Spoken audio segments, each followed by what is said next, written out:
దేవునికి స్తోత్రం, హల్లెలూయా. ఈ వీడియో చూస్తున్న మీ అందరికీ కూడా నా వందనాలండి. నేను ఈ వీడియో తీయటానికి కారణం ఏంటంటే, వర్షము 2 రోజులు వర్షము, 2 రోజులు ఎండ, అలా 4 రోజులకు ఒకసారి ఇలా అవుతూ ఉందండి. ఈరోజైతే వర్షం పడుతుంది.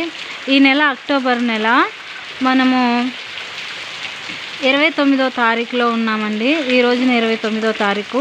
ఇంకా 3 రోజులు అయితే నవంబర్ నెలలోకి వెళ్తూ ఉంటాము. నవంబర్ నెల అంటే మంచి చలికాలం కదా. ఈ చలికాలం టైంలోనే చూడండి వర్షాలు ఎంత ఘనంగా పడుతూ ఉన్నాయో. ఈ వర్షం పడటం వల్ల ప్రజలందరికీ కూడా చాలా ఇబ్బంది కలుగుతూ ఉంటుందండి.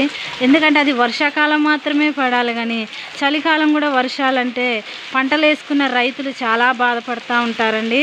ఎందుకంటే వాళ్ళు ఆ పంట మీదనే బతుకుతూ ఉంటారు కనుక, వాళ్ళ జీవనోపాధి అదే కనుక వాళ్ళు దాని మీదే ఆశ పెట్టుకొని ఉంటారండి. మనం రైతుల కోసం ప్రార్థన చేయాలండి. మన క్రైస్తవుల బిడ్డలుగా మనం భారం కలిగి వారి కోసం ప్రార్థన చేయాలి. ప్రతి ఒక్కరు కూడా ఈ వీడియో చూస్తున్న వాళ్ళందరూ కూడా ప్రార్థనలో ఈ రైతు బిడ్డలందరినీ జ్ఞాపకం చేసుకోనండి. ఇంకా ఈ వర్షాకాలం మాత్రమే పడాలి, ఇప్పుడు కూడా పడుతుందంటే చాలా ఇబ్బందికరంగా ఉంటుందండి. స్కూల్కి వెళ్ళే పిల్లలకు కానీ, పనులు చేసుకునే ఏ పనులైనా కానీ, కూలికి వెళ్ళే పనులు చేసుకునే వాళ్ళకు కూడా చాలా ఇబ్బందికరంగా ఉంటుంది.